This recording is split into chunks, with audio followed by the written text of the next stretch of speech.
Historically, whenever an enterprise needed a new artificial intelligence tool, engineers had to build the entire production process from scratch. Developing a specialized deep learning model required an exhaustive sequence: sourcing the raw data, curating and labeling it, developing the specific architecture, training the model, and finally running validation. If a manufacturing team requested a predictive maintenance application, engineers executed every step in a strict, linear progression to deliver that single tool. If another department needed a language translation app, the team had to build a second, completely separate pipeline. Rebuilding the core infrastructure for every new use case carried a severe operational toll. It required massive capital expenditure, locked up expensive GPU clusters, and stretched deployment timelines out for months. The volume of redundant data curation and isolated computing meant scaling deep learning across an entire enterprise was technically and financially unsustainable. Instead of duplicating effort, we centralize it into a base foundation model containing broad, generalized intelligence. Using small datasets, it's fine-tuned for specialized tasks. Now, predictive maintenance and language translation branch directly off that single hub. By leveraging the pre-processed data and core training of the base model, engineering cycles collapse from several months down to a matter of days. To execute this shift consistently, data scientists and developers rely on a standardized 5-stage engineering pipeline. AI development is no longer about handcrafting isolated tools from scratch. It relies on accelerating specialized output through a centralized architecture. Stage 1 is data preparation.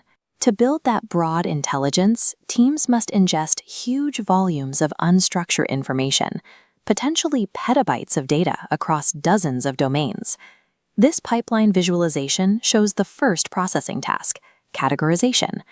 The system identifies the incoming data and separates it into distinct streams, isolating, for example, English text from Java code. Those categorized streams then pass through rigorous filtration gates. Any data containing hate speech, profanity, or abuse is automatically rejected. Secondary filters actively scan for and remove legally problematic material, including copyrighted content and personally identifiable information. The final cleaning step is deduplication. Stripping out redundant data prevents the model from developing statistical biases and ensures costly compute power isn't wasted processing the same information twice. What remains is the output of Stage 1, the base data pile. This refined, consolidated asset will train the model. Because enterprise environments demand strict governance, this pile is permanently versioned and tagged with the specific filter IDs used. An enterprise AI model is ultimately only as legally and technically viable as the heavily filtered data it learns from. Stage 2 is model training. It begins with selecting a specific framework, like a generative or encoder-only model, based on the ultimate use case. Before ingestion, the data undergoes tokenization. Foundation models do not read human words. They process mathematical representations of language known as tokens. The entire base data pile is shattered into these components, generating a flow of potentially trillions of individual tokens. All trillions of those tokens are then simultaneously fed into the selected foundation model architecture to begin the training process. This creates massive computational demand, requiring arrays of thousands of GPUs running at absolute maximum capacity. Depending on the model's size, this constant, heavy processing can monopolize those clusters for consecutive months. Stage 2 represents the highest upfront capital investment and the longest time commitment in the entire lifecycle. Once that months-long training run concludes, we reach Stage 3, validation. The raw model must be benchmarked against standardized quality and performance metrics. The system generates a model card. This provides a permanent, auditable record detailing exactly what the model was trained on and the precise benchmark scores it achieved. This milestone marks a hard pivot in labor. Up until this point, navigating the technical complexities of raw data and GPU arrays has been the exclusive domain of the data scientist. With the model card generated, the heaviest computational logistics are cleared, and the data scientist's primary involvement comes to an end. Validation closes the creation loop. The foundation asset is now ready for rapid application development. Stage 4 is tuning. Here, a new persona steps in, the application developer. They do not need a background in deep learning to operate at this layer.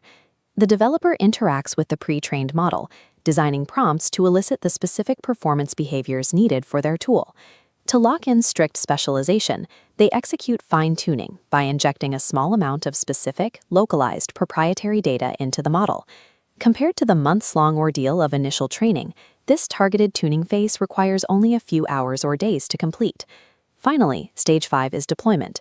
As this diagram shows, the developer can deploy the newly specialized model as a large-scale service hosted on a centralized public cloud. Alternatively, they can embed that fine-tuned model directly into an isolated application running locally at the edge. Fine-tuning allows developers to transform a generalized, expensive foundation asset into a tightly focused, localized tool in a matter of days. This complete visualization outlines the 5 stages of the workflow, but executing this sequence securely across an enterprise requires dedicated infrastructure at every stage. IBM maps specific platforms directly to this pipeline.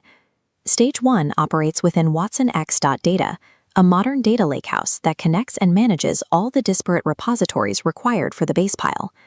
Stage 4 operates inside Watsonx.ai. This provides the dedicated interface and toolset the application developer uses to execute rapid fine-tuning. Connecting them is Watsonx.governance. It forms an auditable paper trail, bridging the initial data tags from Stage 1 directly to the final benchmark scores on the model card in Stage 3. And the foundational layer supporting all these tools is a hybrid cloud architecture powered by Red Hat OpenShift, ensuring consistent operation across environments.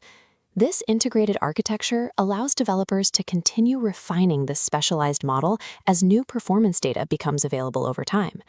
Building isolated, custom deep learning pipelines from scratch is no longer a viable strategy for an enterprise. The true utility of foundation models rests on this architecture. It provides a governable, scalable framework that moves artificial intelligence out of the research lab and into daily enterprise production.